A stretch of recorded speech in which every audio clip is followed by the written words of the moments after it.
Great. So everyone, after this meeting, you know what to do. Go straight onto Google and start typing London Victorians and click on our link. So we're going to get more views. So let's get the show started. I'm going to hand this over now to Gagan, who will be taking over for the first half of this meeting.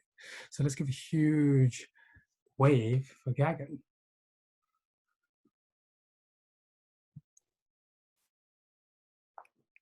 Fellow Toastmasters, Victorians, and most welcome guests. Thank you, Priyandan, for that introduction. It is my pleasure to be running this workshop with you all today. I think I'm the host, which means I can pin my video so everyone can see me from the beginning to the end. The goal of the session today is share with you anything and everything I know about being confident on camera, taking over this virtual stage, and just shining. And ideally, I want everyone to be 1% better superstar at the end of this workshop. And I know the actual poster said ultimate stagecraft, but that poster was created for an offline audience. And when Paulina asked me if I could do it, we were still not in lockdown. And I thought the workshop would have been canceled, but the workshop was still going ahead. So we've just tweaked it slightly to be a digital virtual stage.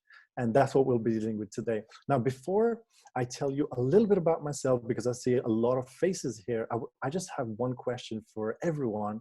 If you were to rate yourself from 1 to 10 in your confidence when you deal with webcams, online and virtual meetings, could you use the chat and just tell me roughly where do you think you are? 1 being don't feel confident at all, would rather not use a webcam, and 10 is I'm more than comfortable using a Zoom meeting. Okay, so the numbers are coming in sort of in the 6, 7, 8 range. So thank you for getting these numbers in. And through the duration of this workshop, if I can ask everyone to just keep your webcams on, because there will be opportunities for you to ask plenty of questions. There'll be a little bit of coaching if you're up for it, and then we'll just get the show started. Just to tell you a little bit about myself, for anyone who hasn't seen me before, or we haven't met on Facebook or in person, my name is Gagan Singh, and I've been in Toastmaster for roughly about 7 years. Like Annabelle, I also work in marketing, so I'm surrounded by cameras all day long. And roughly about 2 years ago now, and my girlfriend's a chartered accountant. She's with us today, so she will correct me with all the numbers. But roughly about 2 years ago, I created a free course on Udemy for confidence on camera. And the reason I shared that was because I've built a YouTube page about 7 years ago, and I myself struggled with just being on camera. You know, when you have brilliant ideas, you want to share something, the camera goes on, and my mind just went blank. It's similar to public speaking, but it was a different kind of fear on camera. So it took me years to get over my own fear. And once I did, I put my best thoughts together in a course. And just recently, the course has reached 4,000 plus students, which have gone through my Confidence on Camera course. And I'll be happy to share the free link with everyone later after the workshop. But that's what brought me to this workshop today, which is working with all of you today and sharing some of those ideas. Now, this workshop will be split into 3 different sections. First, we'll talk about control. How do we have control over the camera, the setting? How do we own our equipment so before we even get started, we can win this Zoom crowd? Because I think personally, most of the prep is done before you even say a word. The second part to this workshop is how do you build your confidence so you know that you're comfortable being on camera and sharing your message. And the last part, we'll get into how do you connect with the audience. So once you get on that screen, how do you say the right things at the right time? So if everyone's ready, just type a little yes, we're ready, or just a yes in the chat, and we'll just kickstart with that. Perfect. So let's get into this. The first part in having control is having the right angle on the camera. So I'm just going to switch to my gallery view so I can see everyone's cameras. And what I invite everyone to do is, if you haven't already, please turn your cameras on so I can see everyone, all the pretty faces all together. And it's a workshop, so we'll be working together throughout this workshop. Feel free to move around, go around, do whatever you have to do. First thing is angles. And when we first think about angles, we think of models and how a small difference in angle can completely change the way we come across to our audience. For example, if you have the camera too low on your screen, so what a lot of us tend to do is put our camera on our desk facing up. So that is the chin view, where the camera, and I'm just going to use my phone as a prop, where the camera is somewhere down here and it's looking nicely at our chin. I don't have a beard, Muhammad does, but if I had a beard, then you'll see more of the beard. And that is the worm's eye view. And you want to avoid that. Another thing you want to avoid is a bird's eye view where the camera's too high. Because what ends up happening is, I have a tiny bit of bald patch, but if the camera was too high, you'll see the bald patch. So the ideal situation for your camera is to be either in your line of sight or the camera to be slightly above. And that is a perfect beauty spot for the camera to be. So I invite everyone to adjust your cameras now. And if it's not easy, because sometimes we don't have equipment around us, then what you might do is grab something. I see Priyandan just reach for something behind him. Grab something and lift that camera up so it's in your line of sight or slightly above. I see Paul, your camera is a little low, giving us that worm's eye view. So if it's on a webcam, I know it's not going to be possible for everyone to move that straight away, but if possible, move around, do whatever you got to do, move that camera. And just to share with you a quick story, when I conducted the area contest a couple of weeks ago, could be a month, I'm awesome with time, so I have no idea when I actually did it. When I did that, I didn't have something with me, and I had 5 minutes to start the contest. So what I did was actually I grabbed a box of that we had from the lawnmower and put my laptop on top of that. What happens behind my screen, underneath my screen? No one needs to know that. So what is it that you could do to lift your camera up so it's nice and line of sight? And I can see almost 90% of the cameras are in the right place. Give me a big thumbs up so I can see everyone's ready with this point and we can move on. Thanks, Debbie. Thanks. Perfect. Thank you, Philip. So that's the first part, and always keep this here. And the last thing I want to share on this one, on the angles, is if you imagine a ruler placed from your eye going toward the camera lens.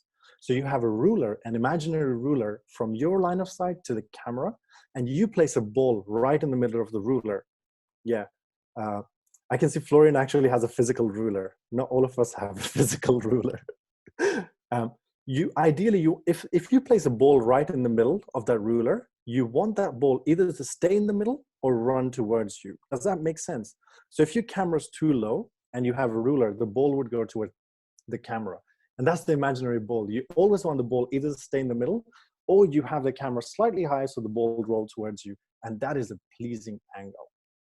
Okay, moving on from the angles, the next thing is framing. How do we look when we're on the camera itself? Now, I can see most of us are already here today, but with framing, the one thing you want to remember is you are the subject. When you're speaking to someone, you are the subject of the camera. So you should be occupying about 70% of the screen. So if you're too zoomed in, where you're taking up 100% of the screen, maybe you need to take a step back just a little bit so we can see a little bit of the background. Because if I come really close to the camera, it starts becoming intimidating.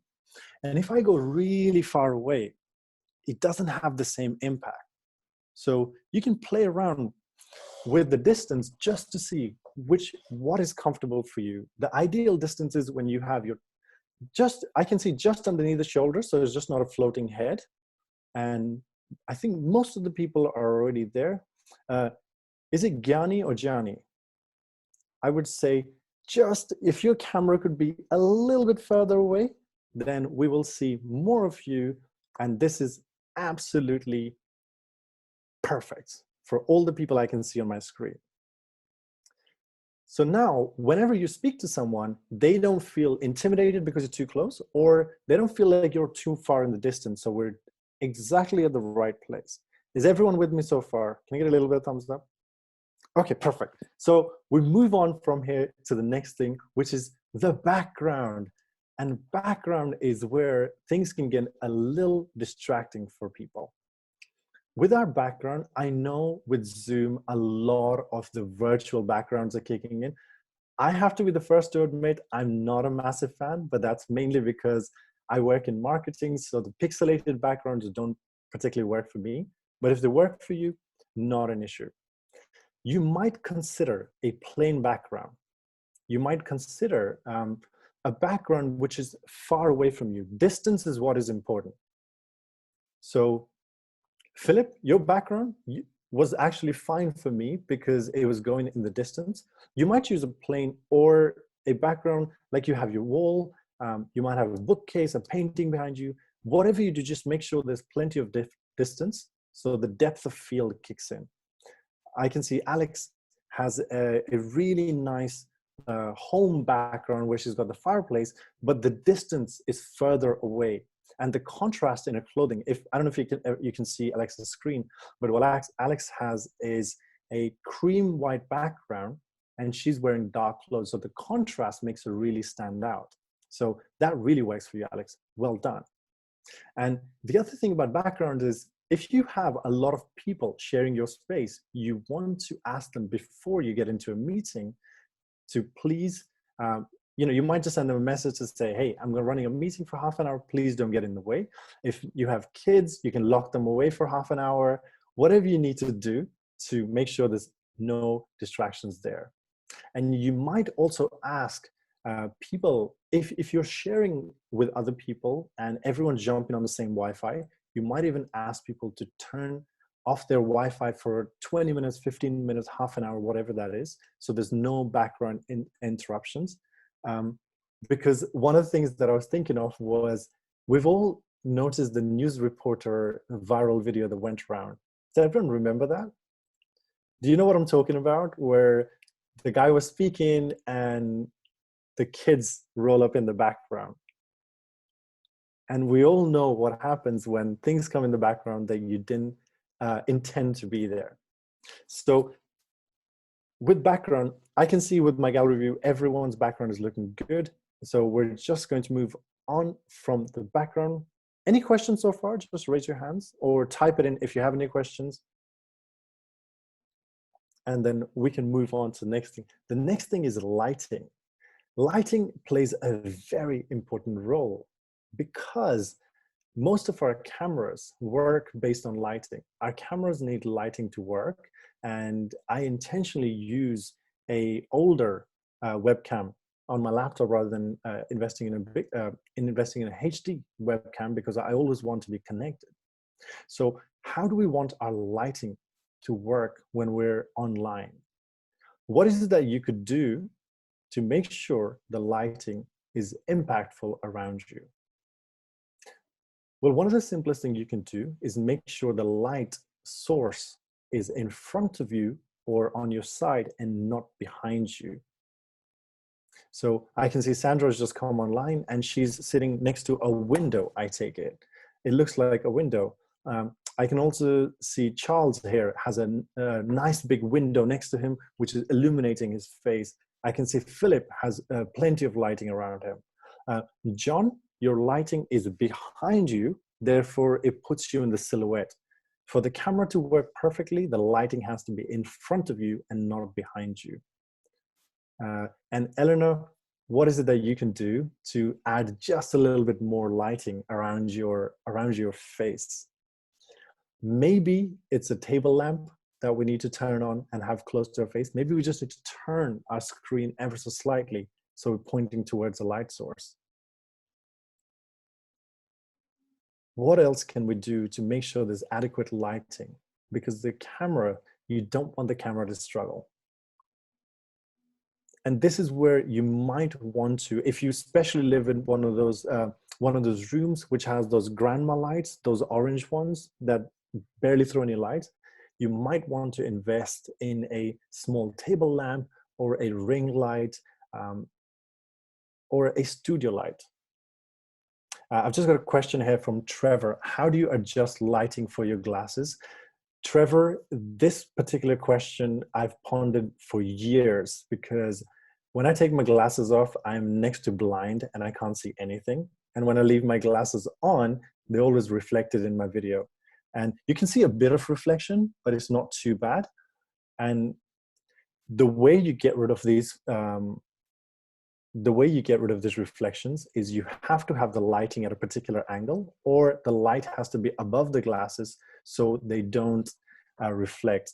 Shivangi said you can get laser eye surgery. That is also an option, but not a quick fix if you're just about to jump on a call. Yeah, it might require more than 5 minutes of prep to get the laser eye surgery. That is it for lighting. And one more thing on here is sound. How good is your sound? When you're an online meeting, when your reputation is online, when you're the superstar, when you're running a presentation, when you're delivering your speech, or you're doing your presidential opening, have you tested your sound? Make sure that you trust your equipment. You can always test your equipment before. My suggestion for everyone is to use technology that you absolutely believe in and you can rely on. You can see I'm using a wired headphones, and I can see Florian's using a wired headphones as well. And my reasoning for this is I don't trust technology enough to use Bluetooth headphones. It's another thing I'll have to deal with, and a connection dropout is the last thing that someone needs. So I can also see here, Suzanne is using wired headsets. I'm not saying use wired or Bluetooth. All I'm saying here is use whatever works for you. Just make sure it's reliable and you've tested it. Maybe you call a friend and just speak to them for 5 minutes before an important Zoom call.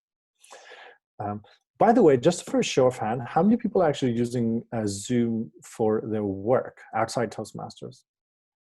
1, 2, oh, wow. That's a lot of people. Okay, so when we use Zoom for work, our reputation is on the line, and you have to use equipment that is reliable for you. Another thing on sound is make sure your phones are on silent. Make sure you have no buzzing sound around you. I happen to have a really large fridge in this room. And the fridge sounds like there's a tractor going off 100 miles an hour. And I didn't even know it, but the headphones are very sensitive and they pick it up. I was on this call and someone said, hey, what's that sound? And they could hear the frequency. And it took me almost 10 minutes to figure out what the sound was. It's the fridge. So do you have something around you which makes a loud noise, which you might not pick up, but your headphones will? And if that is the case, you might want to just turn it off. And a lot of the times I leave the fridge off over 2 days before someone realizes in the house the fridge has been off. And you might also want to pick a quieter spot.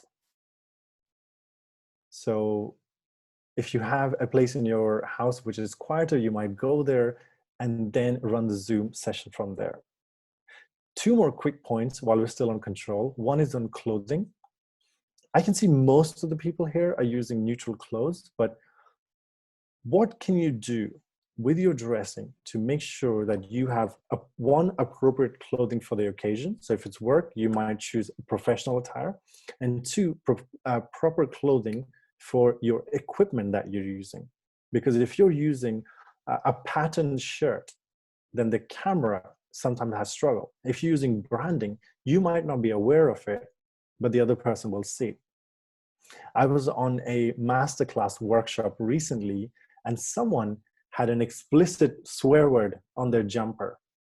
And it was a business event. And I don't know if this individual realized it, but it was quite explicit. And we still don't know if it was intentional, but it was very distracting. So if you're using branding that you don't support, or you have wording on your shirt, then just make sure that you are dressed up before you jump on a call. And the last thing on control is going to be materials. before you jump on any call, make sure you have everything that you need so you don't have to walk around, especially for people that love wearing PJs or they love wearing shorts and tie at the top. Make sure you have all your equipment ready so when you walk around, no one else can see what you're wearing underneath the professional clothing.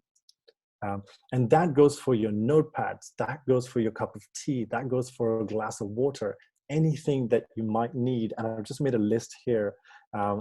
Props you might need, and note taking as well. When you're taking notes, you might want to have your notepad lift up in the air, because if I'm looking down to take notes, I've just lost that connection with the audience. Okay, now we're going to open the stage for any questions at this stage. If you have a question, please just raise your hand and someone will unmute you. Yeah, I can see Venice has a question. Hey, Venice. Hi, Gagan. Hey. You just mentioned about lifting the notepad in the air while I'm writing. So I've got my notepad, I'm writing. So how would you do that if you were actually writing? Plus, another question about the background. I've got a virtual background. Sometimes I find that certain backgrounds and certain colors doesn't work. Could you just sort of explore that a little bit for me, please? Just to those. Absolutely.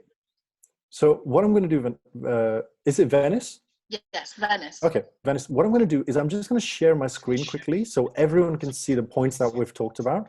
And what I would like everyone to do is, while I address these two questions, to walk around, do whatever you have to do. And I've put the whole list on the screen so you can see. And give me 1 second. I'll put the whole list here so you can just quickly see if you can go through this list and give yourself a rating. There's 1, 2, 3, 4, 5, 6, 7. There's 7 points on here. Give yourself a rating on this 7 point, a score out of 7, to see where you're at currently and what adjustments could you make while I'm speaking to Venice and answering this question.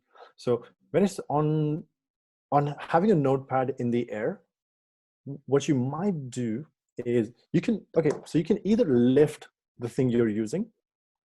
Yeah. Yeah. So you're holding it up. You might have a box underneath. You might have a stand. Yeah. Right. Or you could have it next to your laptop. Anything you have next to your laptop, like I have a notepad right next to my laptop here, and I can take notes here, but I don't have to look down. I also have paper on the table, but I'm much more likely to have something in the air. Okay. And for your virtual background, the way Zoom works is you have to have enough contrast from your background and a good enough camera so the Zoom can see that there's a difference, and then Zoom would give you virtual background. For example, I can see that your background doesn't have enough contrast and therefore your skin is actually see-through right now. Okay. Yeah. So for the virtual background to work, one, you will need more lighting to separate yourself from the background, and you might consider having a plain background. Okay. Yeah. And I can see people have started scoring themselves. You might pick one area, and you might pick one area from this to change right now in the next minute and say, you know what, I need to fix the angle. I need to change the background, or I'm going to do in the next minute, I'm going to change the lighting. Whatever you choose to do, walk around, do whatever you have to do to change that. Venice, by the way, does that answer your question? And did you have another question? I think that satisfies my question at the moment. Mm-hmm. I suppose in terms of having a background, I do have a cream curtain, so that's where it is, but I just want to actually sort of give it a bit of variety, you know, rather than just looking at my curtains at the back there. Yeah. But you had actually given other ideas, which is like the bookcase and stuff, so then I would actually sort of do that and adjust that later on.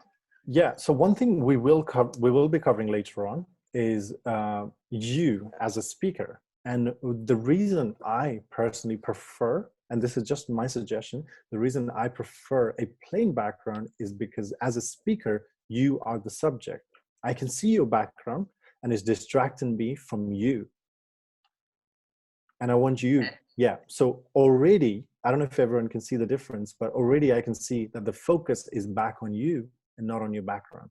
Okay. You are important. You are the subject. You are the superstar. Okay. Okay. Not your background for me.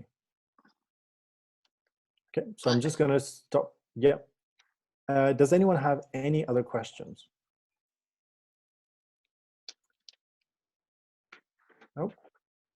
So everything is clear on the control. What was something you find? Would anyone like to just walk me through those 7 points and just share with us any changes they've made around their house? And how did you find it? Yeah, Paulina.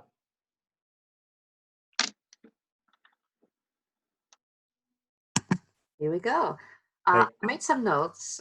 In terms of the angle, I scored myself 5, and I think that I need something a bit higher up. So I think that would be one of the reasons to prevent me from glasses sliding down my nose.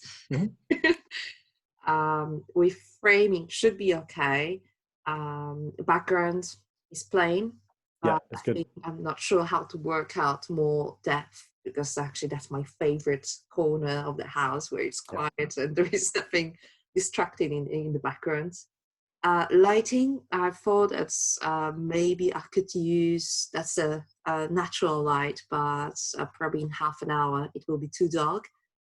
So if we go on a long call, that's not ideal. So I thought I would just use like a small reading lamp and see how it works.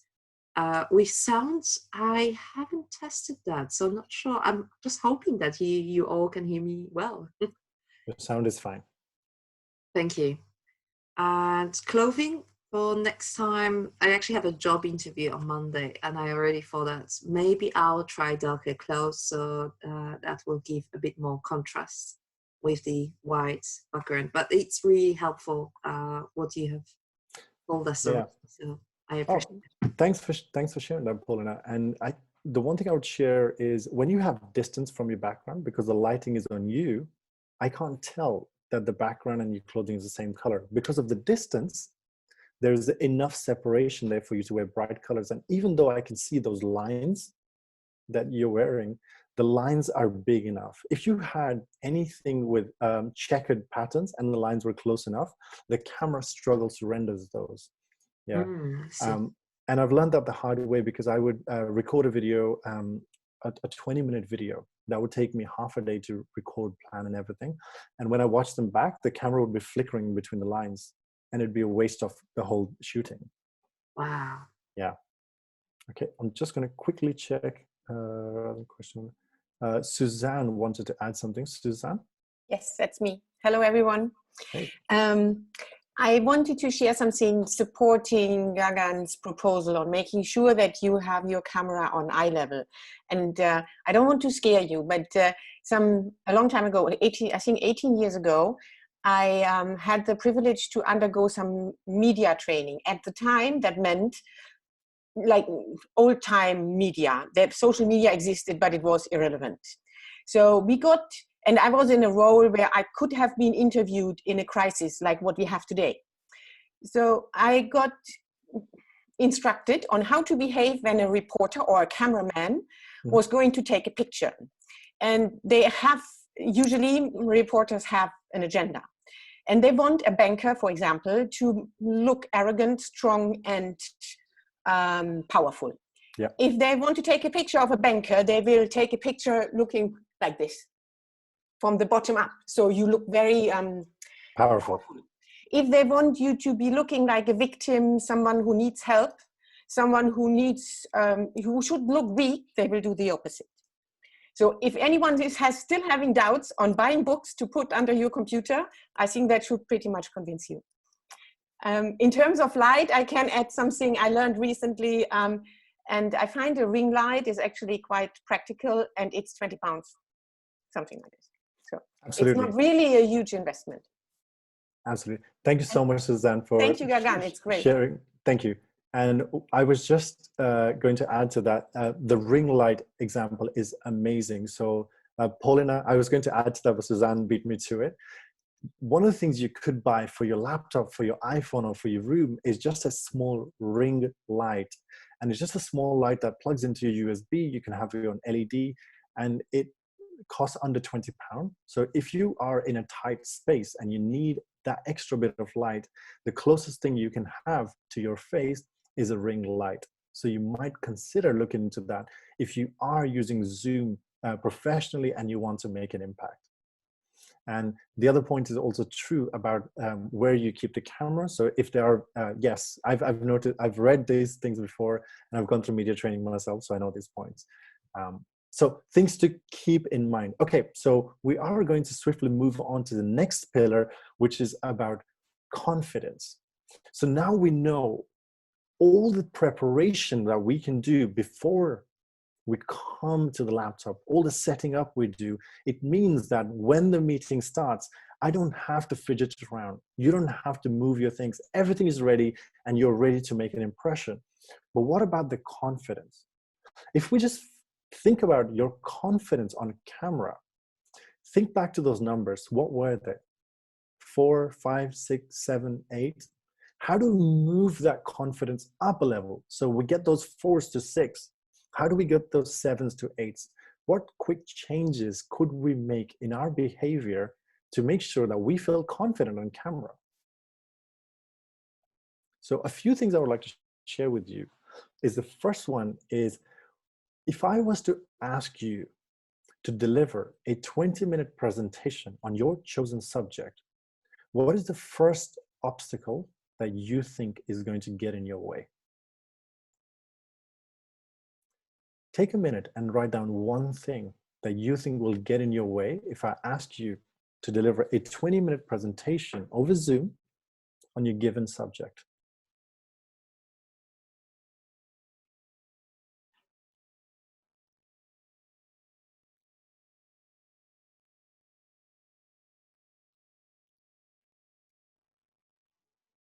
Yeah, you could message me privately, or you can just keep it to yourself. It's totally, entirely up to you.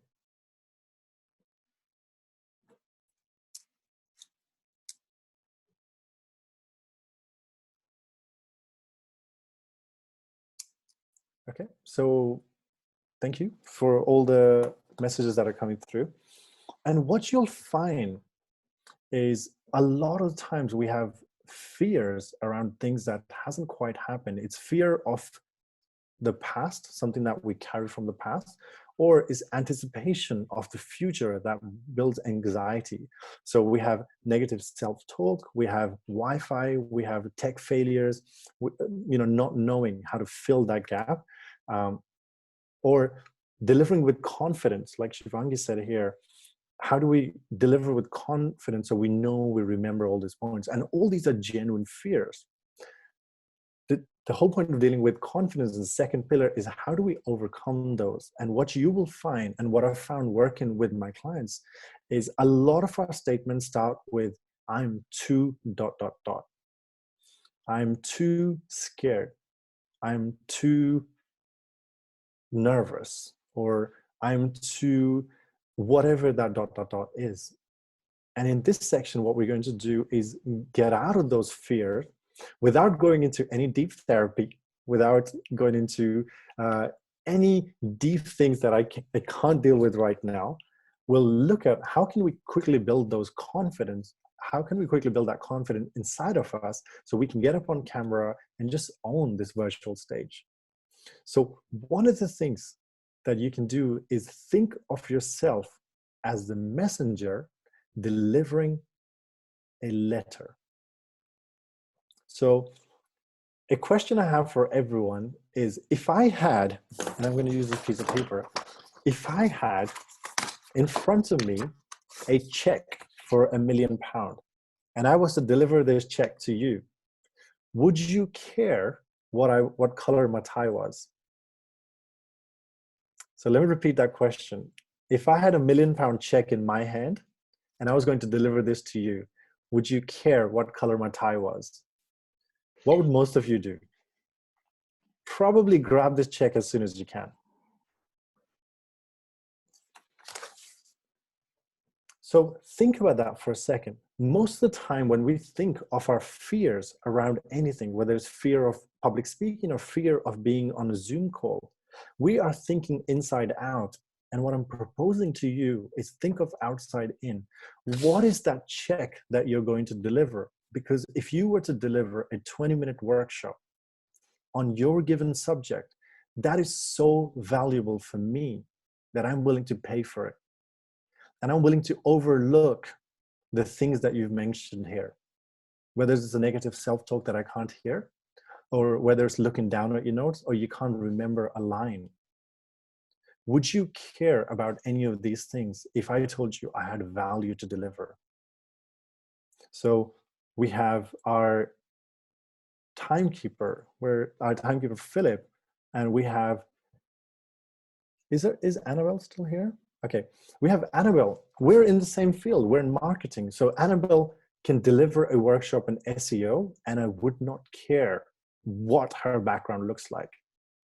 All I want to know is give me a 20-minute presentation on SEO, something I can take back to work with me, and I can show off about that. So there are 3 steps to building confidence. The first one is the outcome, the what question. Think about the outcome that you're here to deliver. If it's your chosen field, so for Annabelle, that would be delivering, some content on SEO. That is valuable for me. I'm willing to pay her for that.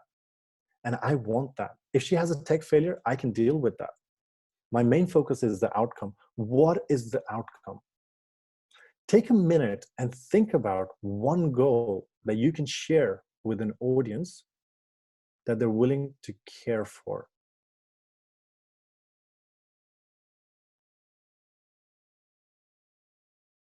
Happy for you to share in the chat or to me privately. What is the one thing, what is the one desired outcome that you could deliver for that 20-minute?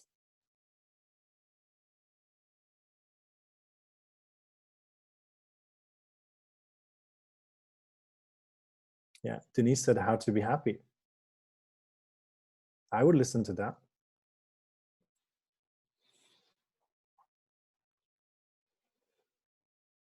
Okay. How to deal with misinformation on social media, how to get started in speech writing, how to stay healthy, importance of railway in modern days, how to motivate and inspire, how to implement the 80-20 rule. That is another thing I'm interested in, how to record a podcast. All these are really valuable desired outcomes that go beyond the presenter. The message here is the key, okay? So then we have the what question. That's the first thing. The second thing is how, which is the value. So now we have the £1 million check that you're all happy to accept from me without caring about my tie color. The second thing is, how do I deliver this to you? So all these presentations that you've written down, if you were to deliver this 20-minute presentation to me, and that is the outcome, and I'm willing to accept that, how would you deliver that? And how would you add a value to that presentation? Would you give away some freebies with that? Would you have a PDF to go with that? Maybe you can share 3 tools with me. Maybe you can share, maybe you can coach me for 10 minutes. What could you do for your audience to deliver value with your presentation? Think about, just take a minute and maybe type 1 or 2 things in the chat.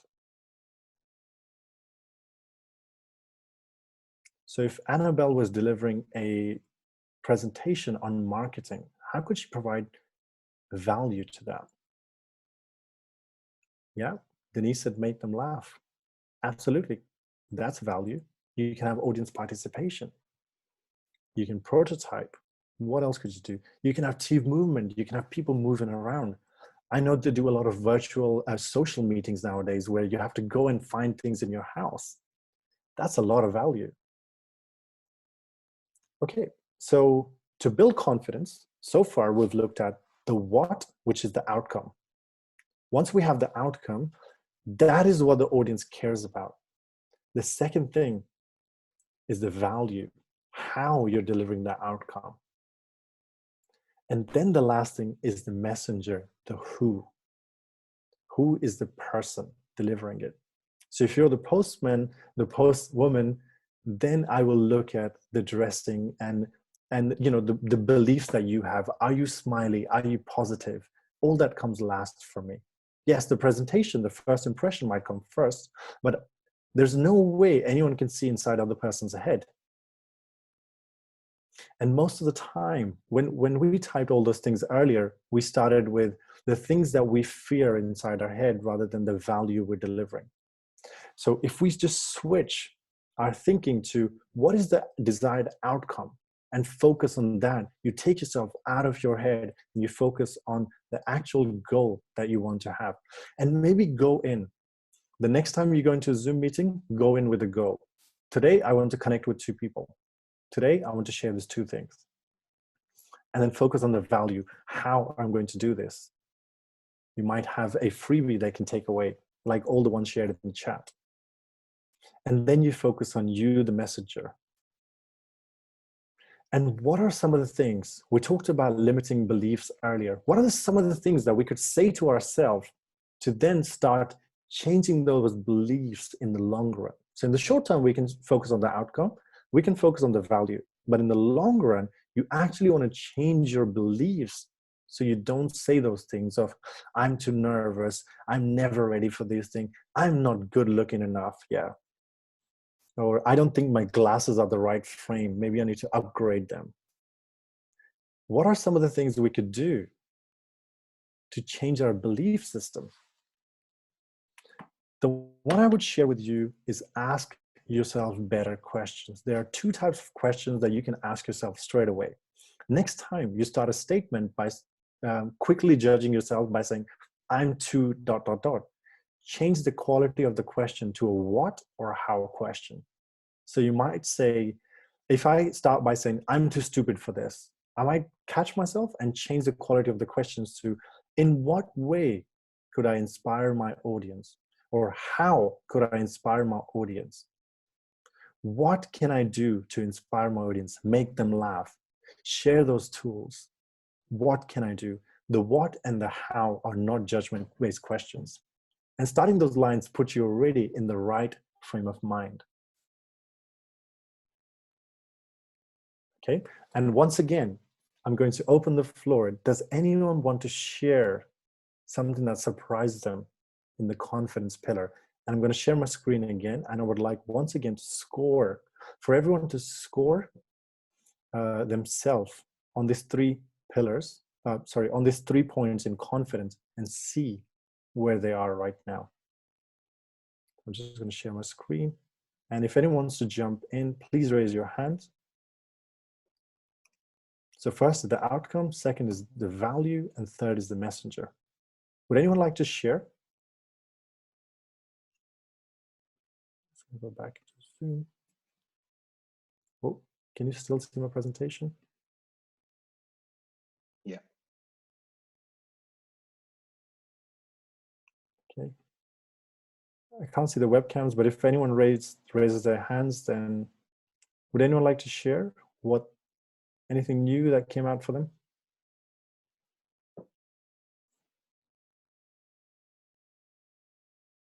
No? Anything that surprised you for this section?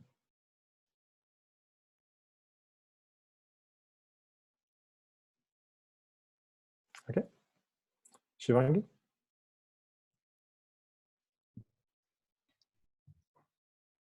I think it's more the first one rather than what surprised me.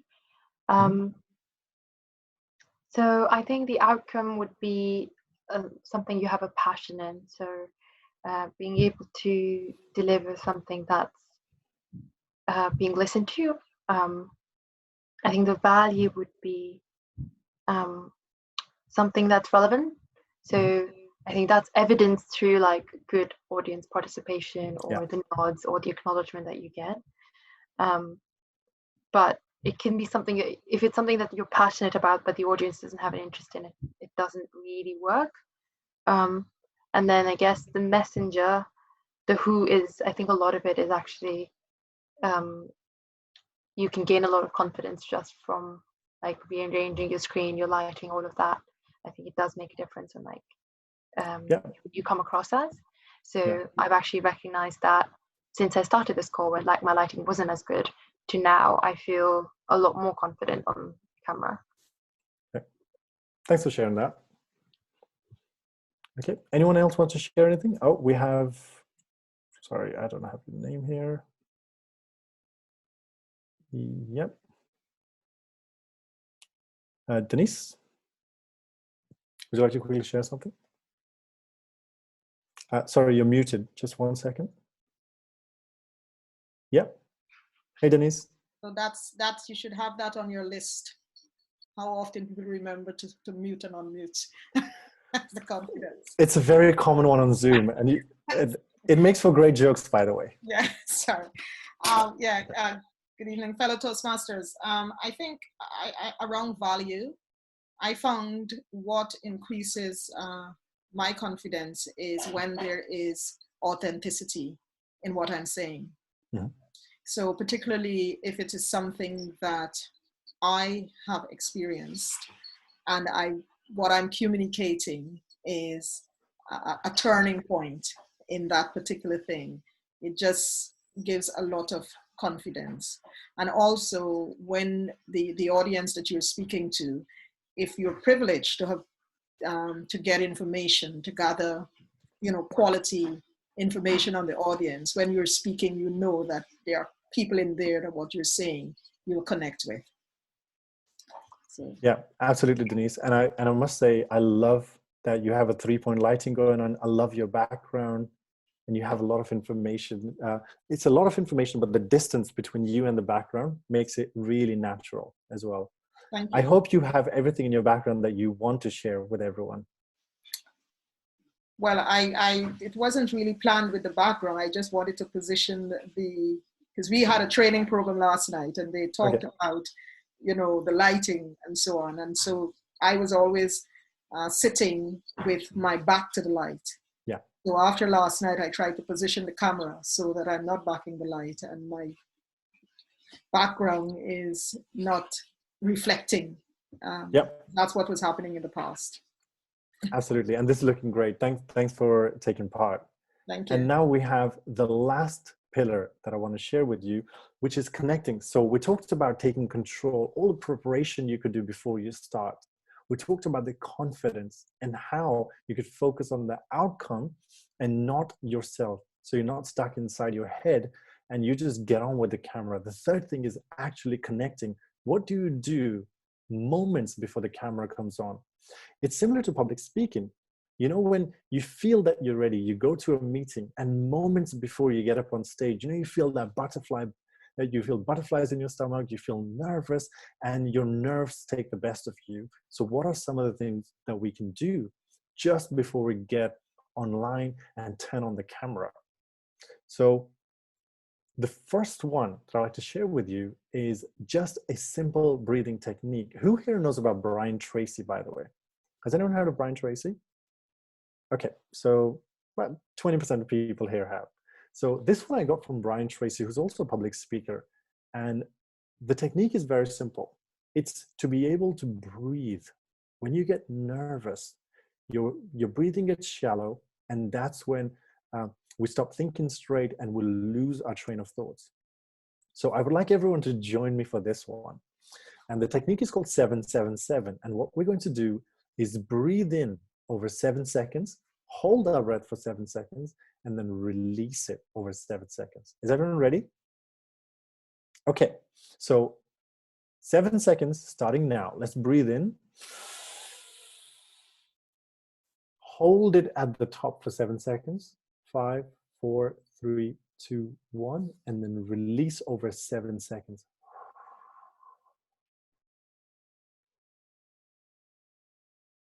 And then let's do that one more time. Let's breathe in over 7 seconds. Hold it at the top. 5, 4, 3, 2, 1, and then breathe out audibly.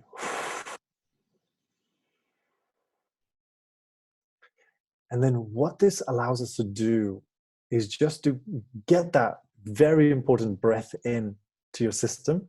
And one of the most famous TED Talk actually shares that oxygen is, breathing is oxygen for our mind. And it is important So just getting that breath in, how does everyone feel? Do you feel a little bit more relaxed? Do you feel more nervous? Can you feel the difference? Yeah. Paulina is just doing the Zen pose. Yeah. I feel high, probably. You feel high. The last time I ran this workshop, someone told me that they're ready to go to sleep. That's why I keep this one to the end. So if you do need to fall asleep, it's almost 8 o'clock now. So you're ready to go to sleep.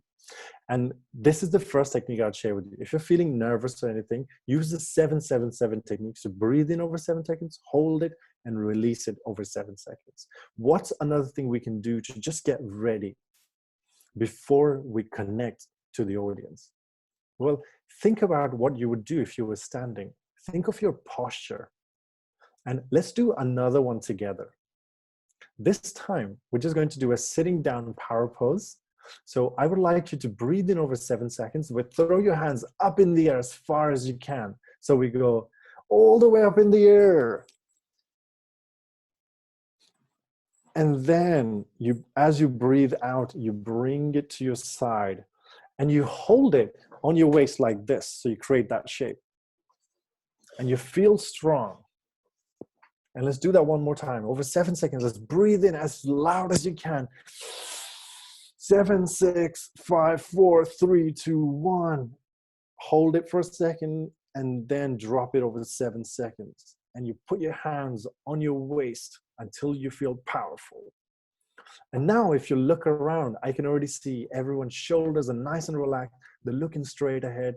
When you look straight ahead, your throat, you're not pressing your throat, which means your voice can travel through to the microphone and everyone feels relaxed. Our body language on screens are limited. So if we drop our shoulders, it's too visible.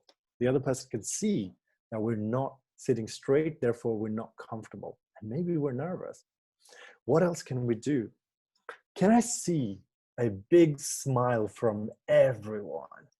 Like the biggest smile. I want to count your teeth all the way to the back, like these teeth here. I want to see that. Yeah, I can see Florian's, I can see Sumit, I can see Shivangi, I can see Paul. Yeah, that is a big smile. How amazing and beautiful does everyone look right now? When you're on screen, we have no way of knowing how comfortable you are, if you're nervous, if you're scared. But if you smile, it tells everyone things are going to be okay, especially in times like this when you are the ray of hope for people around you, for people you work with. Before you turn on your camera, make sure you have the biggest smile in the audience.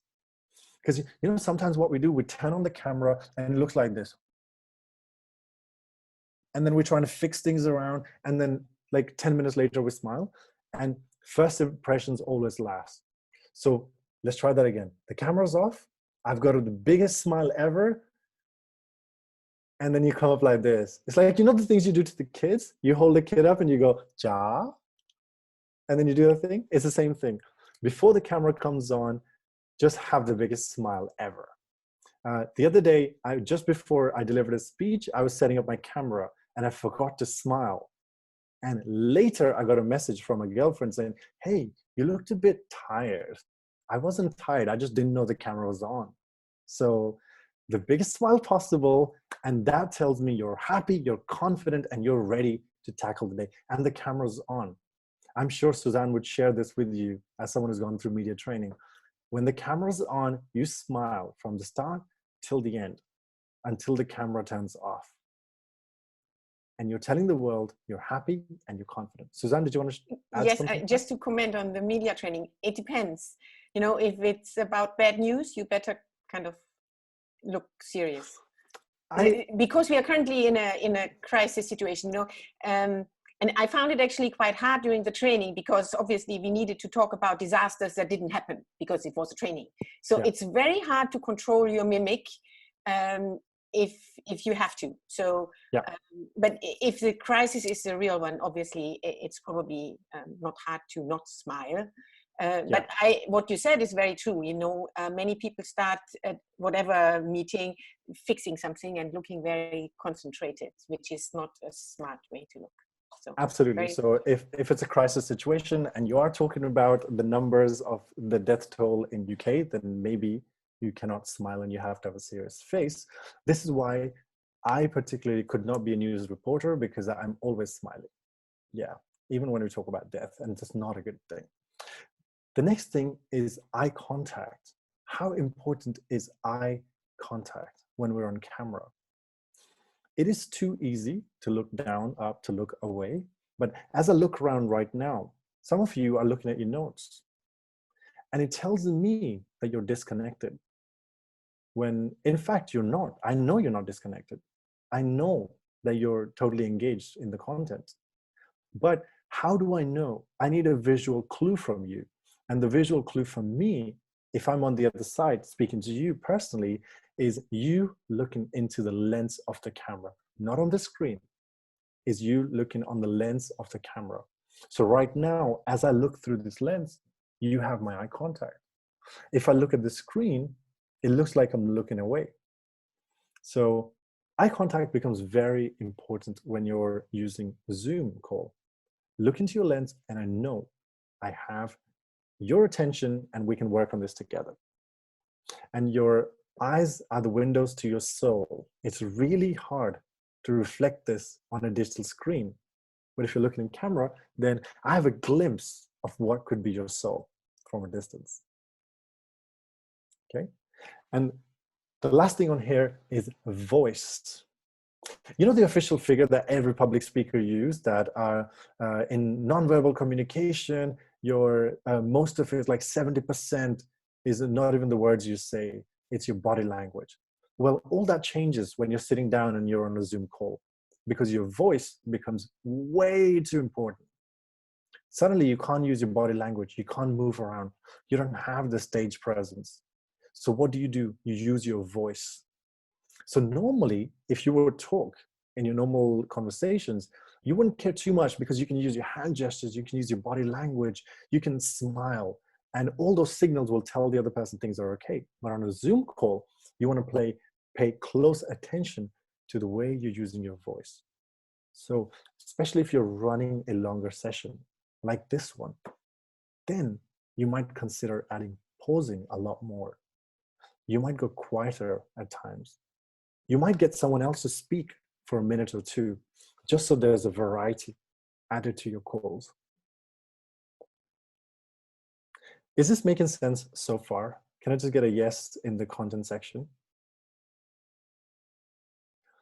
Yes, absolutely. And something Shivangi just shared is something I got from a YouTuber. And that is, if you have a smiley emoji, a small sticker that you can get with one of your favorite emojis, just have that next to your laptop camera where the camera is. And that way you can always look at that smiley face and it'll remind you to smile back. Okay. So once again, we just have a couple of minutes left. I'm going to open the stage. Would someone like to share?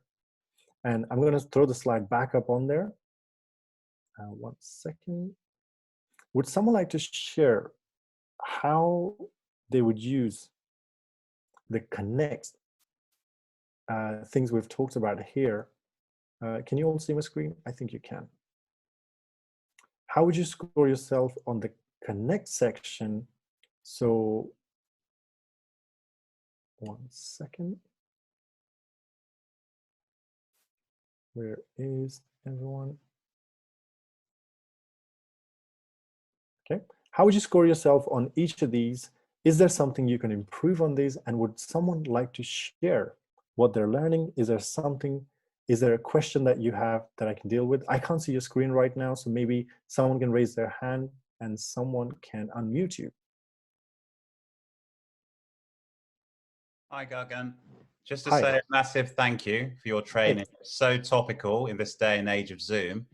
I think that I fall into the trap of staring at the screen rather than the camera lens, because obviously we put up various images when someone is sharing their screen and you're drawn to that rather than focusing on the camera. So that's such an important reminder.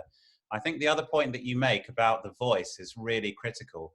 I've been told by numerous people, numerous Toastmasters, I must improve my vocal variety. So your tip about pacing and using pauses and perhaps getting audience participation so that it's not all my voice versus someone else's. I think that's a really useful tip, and I'll work on that for future messages. So thank you. Oh, thank you for sharing. And just to add on to the vocal variety situation, by the way, I don't have your name on my screen because of the way it's... Charles. What is it? It's Charles. Charles.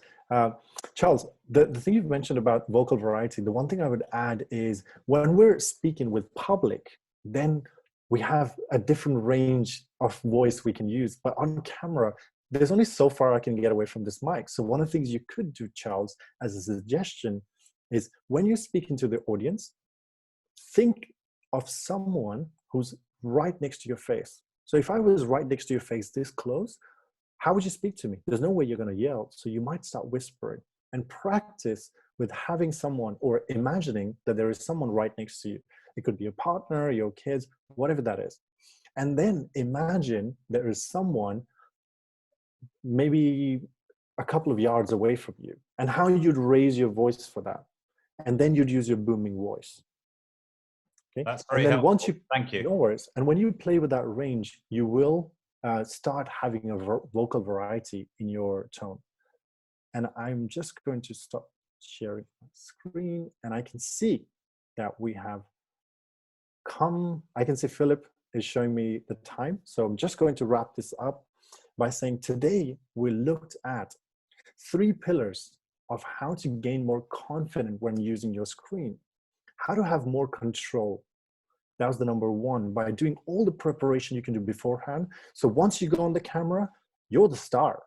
The second thing is how to have more confidence, how to focus on the outcome. So you're not inside your head, you're thinking outside. You're the letter, you're the postman, you're the postwoman delivering that check. The value is in what you say and how you deliver it, not so much about you. It's not about you, it's about your message. And the third thing is how do you connect using the same things we use in public speaking and tweaking them ever so slightly with this thing, tweaking them ever so slightly for the Zoom call. It has been a pleasure delivering this workshop for you. If anyone has any more questions, they can connect with me on LinkedIn, or I'm sure Paul and I would share a PDF. I will share this PDF that I had on screen with everyone. And thanks for having me, and good luck for your Zoom meetings, and stay safe, everyone. Thank you. Thank you, Gagan. Thank you so much for presenting that speech, and also adapting your workshop, your original workshops, to basically give us the ultimate Zoom craft in a sense, and making it so relevant for all of us. Thank you, Brenda. Really comprehensive, interactive, and actually quite personal as well, which I really liked. So I do encourage everyone to try and inquire into everything that Gagan has spoken about and try and implement it where you can. And he's check out his LinkedIn, and I'm pretty sure he will message all the ways that we can message him if you've got any more questions. So we're almost finished with the first half. I believe it's now the time to introduce all the guests. So can I get Steph to take? Yes, hello everyone. My name is Steph and I am your Sergeant at Arms this evening. So now what is a Sergeant at Arms for those of you who do not know? So I'm the first person you're supposed to see on screen. So everyone who was there at 6:30 would have seen me come in and be like, hello, maybe just talk and make you feel welcome. I hope everyone is feeling that. Furthermore, all of us here have been a guest. I've been a guest, Paulina's been a guest, Suzanne's been a guest. And it's really important that we connect with our guests and just find out a bit more about you. And therefore, I would just like everyone, please, everyone who's a guest, and if you haven't typed guest next to your name, could you please do so now? Because we're just going to go around the screen to just introduce yourself, where you're from, and what you have taken away from today. So I'm just going to go down the list. So first on the list, we have Albert. So Albert, could you please unmute yourself?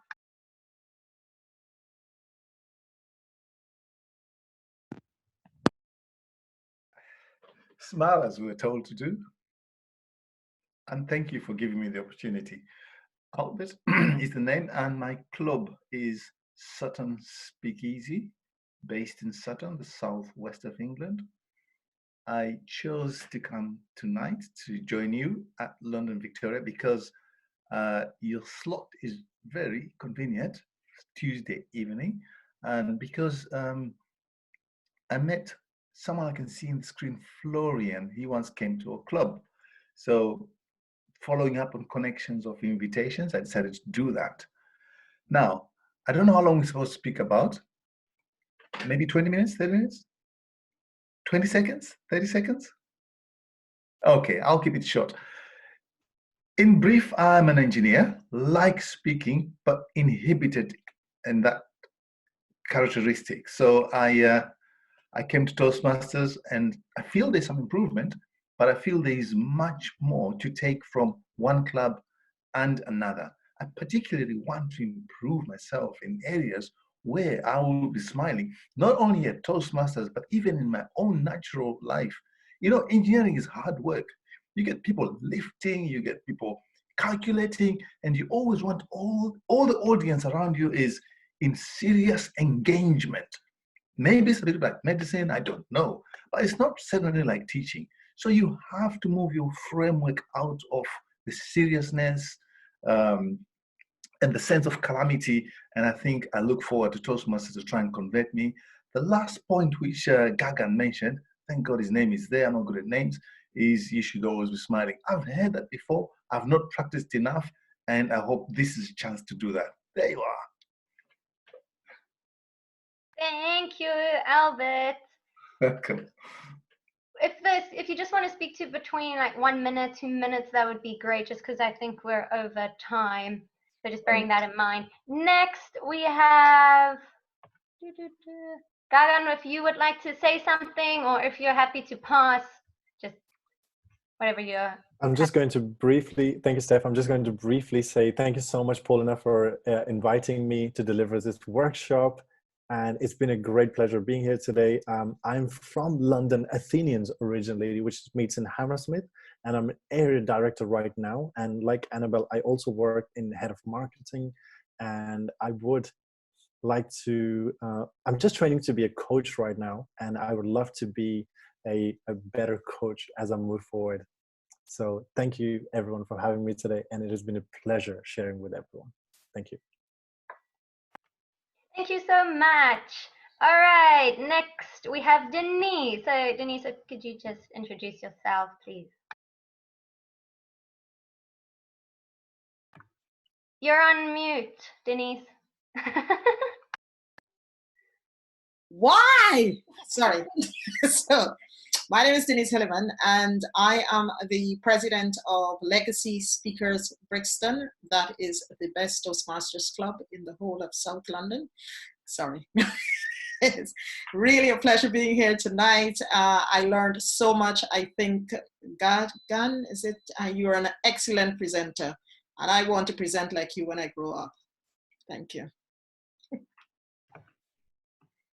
Thank you so much, Denise. Next up, we have Paul.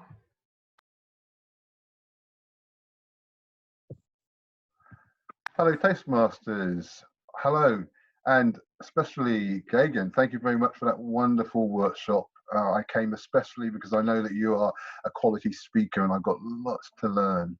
So takeaway for me today was the camera height. It's got to be just above my head or my line of sight, so that's good. But I think I'm going to need to invest in one of those above the laptop cameras, because I still need to type when I'm presenting at work. So I think there needs to be a bit more space between the camera and the keyboard. I also liked the idea of the outcome, knowing and defining the outcome when you're presenting, and then you're a bit more confident because you know exactly what you want to do from the beginning. You know the end from the beginning. I've got 9 speeches to prepare, okay, and to deliver between now and June's end in order for me to get my Triple Crown for the second year. And it's no mean challenge at all. It really isn't. I suppose I'm thinking, what am I going to do and how am I going to best do it, knowing that I've got to use this medium? And I'm thinking about how I could make my notes sort of visible to me so that I don't get trapped in not doing it because I don't have a great memory. So I've got to be asking myself, those questions. Rather than saying, I don't have a good memory, I'm going to ask myself, what are those things that I can do to make sure that I can deliver in a quality way, in a way that's going to benefit my audience, all those nice speeches. So thank you for the food for thought. Thank you so much, Paul. All right, the next guest is Trevor. Hello, I'm Trevor Anderson from Speakers of Croydon. I got a message on social media that Gagan was doing this, and I just thought, fantastic. I mean, how appropriate. What a time to be coming up with a speech like this. Absolutely fantastic. Packed, absolutely packed with so much information. Really enjoyed it. Thoroughly enjoyed it. Thank you very much, Gagan. I'm going to keep an eye out for your next one. Thank you. Thank you, Trevor. All right, our next guest will be Beverly. Hi, I'm Beverly. Hi, Toastmasters. I was asked to join by my dear friend Sandra, who I've been hounding to get me involved in Toastmasters as I like to develop myself. An instructor, and to tell the truth, it's been really fantastic. All the training's been really great, and it's given me a lot to think about. And number one, I'll be losing the print. Yes, so thank you very much. Thank you, Beverly. Next up, we have Gina.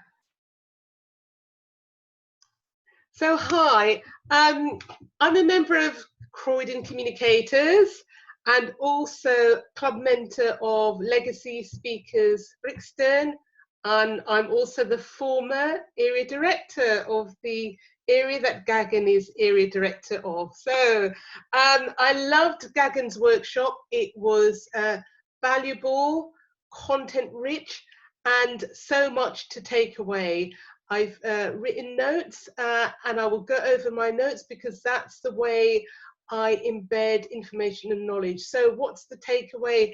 I guess the 3 pillars that nicely summarized the workshop that Gagan did: confidence, value, and lastly, it's about what was it? How you connect to your audience. So yeah, just love the workshop and look forward to many more from you, Gagan. Thank you, Gina. All right, next we have Shivangi. Is that right? Hi, I'm from London Olympians. For those of you who want to attend, we meet on alternate Thursdays at 7:15. I came to this workshop to learn about stage presence, but I didn't realize it was going to be focused on Zoom calls. But I really like that it was, because I don't think we've had a workshop which has been just focusing on how you come across on video. And I think it's one of those things that you are kind of told to adapt to, as we've had speaker evaluations in different clubs. But it was really good to kind of try that firsthand and see how much of a difference each of the changes made to your background, your lighting, how you come across. So I really enjoyed it, really enjoyed the application, and also really enjoyed the fact that you have to visualize the outcome. I think that is a takeaway I'll try to incorporate in every speech. And I'm meant to be the Toastmaster of the day next week, so I'll definitely try it then. Thank you. Thank you so much. Next up is Mae Young. Is that correct? Yes, hi, I am Mae Young Khatri.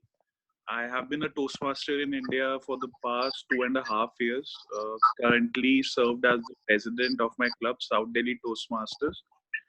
This session by Toastmaster Gagan was a really informative session. I had watched some of the videos of Gagan on YouTube, but it was really pleasurable to attend his session live. So it's really great to be a part of this Toastmasters meeting. Back to the Sergeant at Arms. Thank you so much. All right, next up, another guest. Oh, how many do we have? We have John. Hello, fellow Toastmasters. So I come from the, I'm a member of the London Business School Toastmaster Club, and I'm attending because I wanted to try a new channel such as the online, the Zoom version of Toastmasters, and the time was great. So my key takeaways are all the tips around the lighting and the background, as well as envisioning the message that you want to transmit. Those were really, really good. And looking forward to attending the next week as well. Yeah, thank you very much, Gagan. Thank you, John. Okay, everybody. Next, we have Nkeng. Yes? No? Nkeng Warren Swan?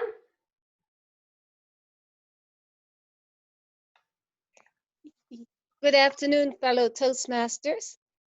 I am from Hamilton, Bermuda, and my club is the Bermuda Toastmasters Club, where I am presently the president. And what I definitely have appreciated from Gagan's presentation is the lighting.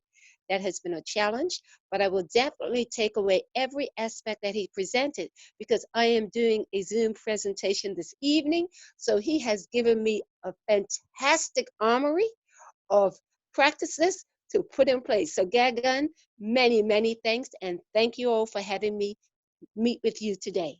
Over to you, Sergeant at Arms. Thank you. Woo. Okay, next up, there's still some to go, so let's keep it up, everybody. Next, we have Kalpna. Is that correct?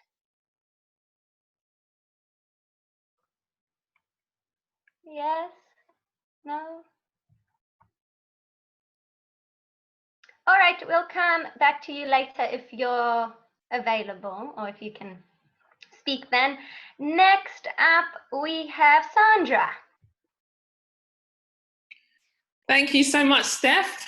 I am Sandra, and I am from Legacy Speakers Brixton. I'm also the Division H Director, and I had to come and hear Gagan speak.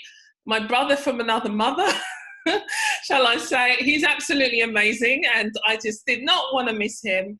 And I have, Gagan, taken so much away. I am running some training courses myself, and one with a bunch of entrepreneurs on how to use Zoom, etc. That has just given me more, because when I listen to people, I'm seeing how I can process that and help other people along their journey. My biggest, well, I have had so many takeaways, but one takeaway is literally lifting up my computer screen and making sure it is at eye level. And there's stacks, there's loads. I've written so many notes, so I didn't give you much eye contact, but you've been amazing, and I am so thankful that I've been able to listen to you today. So thank you so much, everyone, and thank you for inviting me. Thank you so much, Sandra. It's lovely to have you here. And then second last, more people, everybody. Let's stick in there. Then we have Tommaso, if you could please.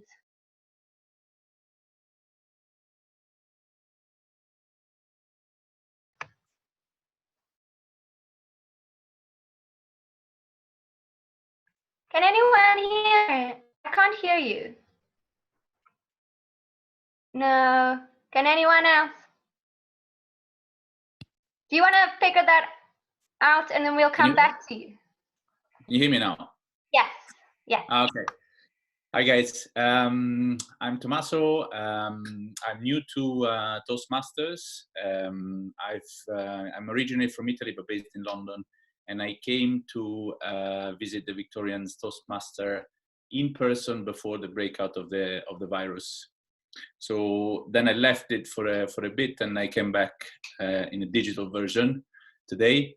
And I wasn't aware of the agenda, and I got this marvelous surprise of getting some precious advice from Gagan, which I really value. and mostly, I mean, the practicality of it, because I really like the idea of lifting and the lights, which I'm still playing around with. I think it's a bit too high here. Other than that, I also value the breathing, which is, I think, very important. So thank you very much for hosting me, and looking forward for the rest. Thank you. And lastly, let's hear it for Venice. I thought you would have missed me, Steph. I thought I will just hide away. Okay, just want to say thank you so much. I appreciate this opportunity, Gagan. My president here in Bedford speakers sent the information to us this afternoon, and I thought there would have been more representative here from Bedford speakers. Great instructions regarding confidence and key message to give to the audience, and being confident about how I present. That's my takeaway, because I'll be doing evaluating speech on Thursday, and I'm in for all sorts of information. Just bring it on. I am really, tapping into so many different Toastmasters. Every single evening there's a different opportunities I'm actually tapping into just to learn something. So tonight has actually been very beneficial. Thank you again. Thank you, everybody. Now I hand back to our Toastmaster this evening. Thank you, Steph. That was an absolute